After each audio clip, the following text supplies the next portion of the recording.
નમસ્કાર મિત્રો, સ્વાગત છે તમારો અમારી યુટ્યુબ ચેનલ ઓનલી ઇશ્યુની અંદર। આજના વિડીયોમાં આપણે વાત કરવી છે ખાસ કરીને બંગાળની ખાડીની અંદર સપ્ટેમ્બર મહિનાની અંદર બનનારા વાવાઝોડા વિશે। આ ખાસ કરીને જોઈ શકો છો, આ જે સાયક્લોન છે જેની પર ગુજરાતને પૂરેપૂરી આશા છે કે આ સાયક્લોનને કારણે ગુજરાતની અંદર વરસાદ આવશે।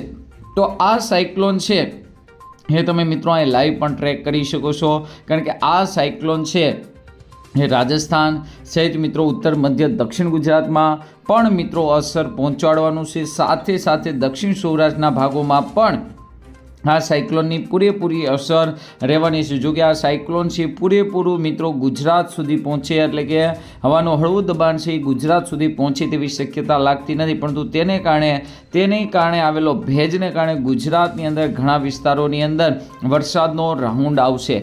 તો કયા કયા વિસ્તારોમાં વરસાદનો રાઉન્ડ જોવા મળશે, પવનની ઝડપ કેવી રહેશે, હાલ મિત્રો આ વાવાઝોડું ક્યાં છે, પવનની ઝડપ રહેશે કે કેવી રહેશે, કેટલા ઇંચ સુધીનો વરસાદ પડશે, સાથે બીજી મોટી અપડેટ કે ચોમાસાનો હવે વરસાદ આવશે કે મિત્રો ખાસ કરીને વિદાય ગણી લેવો। તો આ તમામ માહિતી મિત્રો આજના વિડીયોમાં જોવાના છીએ। સાથે એક મહિનાનો ભારતીય હવામાન વિભાગનો મેપ પણ આવી ગયો છે, જેની અંદર પણ મિત્રો આગામી વરસાદને લઈને વધુ માહિતી આપેલી છે, તો તેને લઈને વાત કરશું। તો આ વિડીયોને અંત સુધી જોજો, તેમજ અમારી યુટ્યુબ ચેનલ ઓનલી ઇશ્યુ પર આપ નવા હો તો ચેનલને સબસ્ક્રાઈબ તેમજ ફેસબુક પેજને લાઈક કરી દેજો। મિત્રો તમે તારીખ સાથેના મેપ જોઈ શકો છો। આ મેપ છે મિત્રો ક્લિયર બતાવે જ્યાં જ્યાં મિત્રો ખાસ કરીને આવી રીતનું વાતાવરણ છે ત્યાં મિત્રો ખાસ કરીને વાદળોનું પ્રમાણ જોવા મળી રહ્યું છે, અને ત્યાં મિત્રો વરસાદને લઈને ક્યાંક ક્યાંક મિત્રો થોડી ઘણી આગાહી છે। તો તમે જોઈ શકો છો ખાસ કરીને દરિયાકાંઠાના ભાગો છે કે ત્યાં આને મિત્રો આવી રીતે તમે જોઈ શકો છો, જ્યાં મિત્રો એકદમ ડાર્ક ગ્રીન કલર થાય તો સમજવું વરસાદને લઈને આગાહી છે।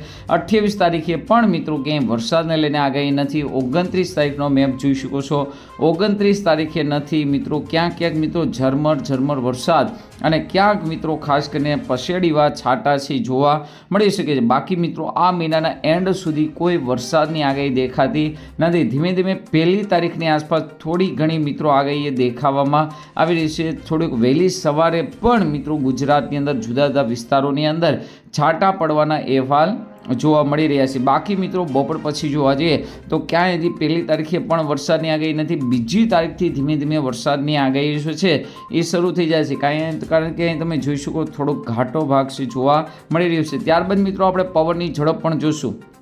હવે તમે જોઈ શકો 3 તારીખનો મેપ, જેની અંદર મિત્રો ખાસ કરીને બોર્ડર, રાજસ્થાનની બોર્ડર, મધ્યપ્રદેશની બોર્ડર અને ખાસ કરીને મહારાષ્ટ્રની બોર્ડર એરિયાની અંદર વરસાદની આગાહી બતાવવામાં આવી છે, તેમજ જૂનાગઢ, અમરેલીના ગીરના જંગલો છે, આ જંગલોની અંદર ક્યાંક ક્યાંક મિત્રો વરસાદની આગાહી જોવા મળી રહી છે। આ સિવાય 4 તારીખે તમે જોઈ શકો છો સિસ્ટમ છે ખૂબ જ નજીક છે, તો ગુજરાતના જે બોર્ડર એરિયા છે આ વિસ્તારમાં વરસાદની શક્યતા થોડી ઘણી મિત્રો દેખાય છે, પરંતુ અહીંયા તમે જોઈ શકો છો એ પણ મિત્રો આપણે ખોટી વાત નથી કરવી કે ખાસ કરીને વરસાદ આવશે, પરંતુ અહીંયા તમે જોઈ શકો છો કોઈ જગ્યાએ મિત્રો વરસાદને લઈને અપડેટ દેખાતી નથી। હવે તમને મિત્રો પવનની ઝડપ બતાવી દે કે આવો પવન રહી કે થોડોક મિત્રો એની અંદર ફેરફાર જોવા મળશે।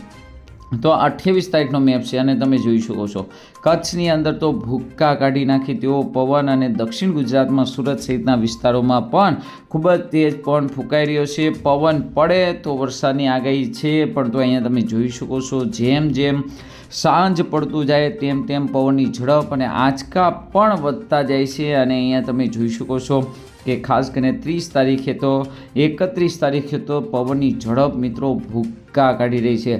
50 કિલોમીટર કરતાં ઉપર પવનની ઝડપ છે જઈ રહી છે।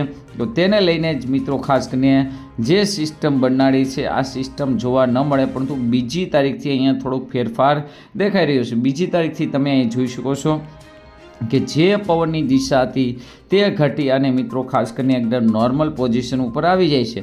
તેને લઈને 2 તારીખથી મિત્રો ક્યાંક ક્યાંક ઉત્તર ગુજરાત, મધ્ય ગુજરાત, દક્ષિણ ગુજરાતની અંદર થોડો ઘણો વરસાદ જોવા મળે, પરંતુ અહીંયા તમે જોઈ શકો છો કે 5-6 તારીખથી ફરી એ જ પવન છે એ તેજ પવન ફૂંકાવાનું ચાલુ કરી દે છે, અને જેને લઈને આગામી સમયમાં ચોમાસાનું વિદાય, એટલે કે અત્યારે જે વિસ્તારમાં વરસાદ નથી આવ્યો તે વિસ્તારે મિત્રો ચોમાસાનું વિદાય છે એ મિત્રો ખાસ કરીને જાણી લો, કારણ કે હવે કોઈ મોટી સિસ્ટમ બની અને ખાસ કરીને ગુજરાત તરફ આવે તેવી હાલ મિત્રો કોઈ શક્યતા દેખાતી નથી. બીજા એક મિત્રો ભારતીય હવામાન વિભાગના મેપ છે એ તમને પણ બતાવી દઈએ.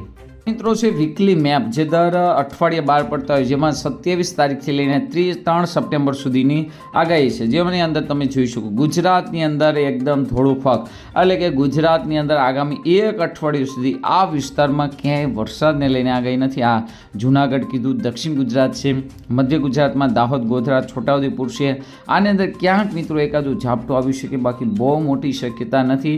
3 તારીખથી લઈને 10 તારીખ સુધીની અંદર પણ તમે જોઈ શકો છો કે કોઈ મોટી કોઈ ઘાટી અહીંયા મિત્રો રેખા દેખાતી નથી. આ દક્ષિણ ગુજરાતમાં ક્યારેક મિત્રો વહેલું મોડું ઝાપટું છે એ જોવા મળી શકે, બાકી મિત્રો કોઈ મોટી આગાહી નથી. જેમાં રાજસ્થાનનો ભાગ છે એ તમે જોઈ શકો, રાજસ્થાન કચ્છનો જે ભાગ છે ત્યાં તમે જોઈ શકો છો કે તે વિસ્તારમાંથી તો ખાસ કરીને ચોમાસાએ વિદાય લઈ લીધું હોય તેવું જોવા મળી રહ્યું છે.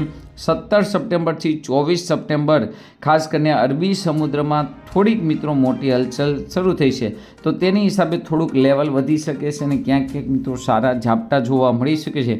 બાકી ભારે વરસાદને લઈને કોઈ આગાહી નથી. દર વર્ષે આ મહિનામાં જે વરસાદ પડતો હોય તે પ્રમાણેના ડેટા છે તો તમે જોઈ શકો. 27 તારીખથી 3 તારીખ સુધીમાં દર વર્ષે પડે એની કરતાં ઓછો વરસાદ, અને તમે જોઈ શકો છો દર વર્ષે જે વિદાય લેતું હોય છે 3 તારીખથી 10 તારીખ, તો તમે જોઈ શકો છો ત્યાં પણ મિત્રો કોઈ અપડેટ નથી. અને અહીંયા તમે જોઈ શકો છો 3 તારીખ 10 તારીખથી 17 સપ્ટેમ્બર, 17થી 24 ચોમાસાની મિત્રો વિદાય. અને 10/10ના રોજ મિત્રો નવરાત્રિ પણ શરૂ થઈ રહી છે, તો નવરાત્રિ પર ક્યાંક ને ક્યાંક વરસાદને લઈને આગાહી છે. આ સિવાય તમે જોઈ શકો છો 12 સપ્ટેમ્બર સુધીનો આ મેપ છે, અને જેની અંદર તમે જોઈ શકો છો આટલા ભાગની અંદર સૂકા પવનોનું છે એ જોર વધી ગયું છે, તો જેને લઈને ગુજરાતની અંદર 12 તારીખ સુધીની અંદર ચોમાસું છે એ વિદાય લઈ લે તેવા પણ સંકેતો હાલ મિત્રો મળી રહ્યા છે. તો આજના વિડીયોમાં આટલું જ. અસ્તુ. જય હિન્દ, જય ભારત.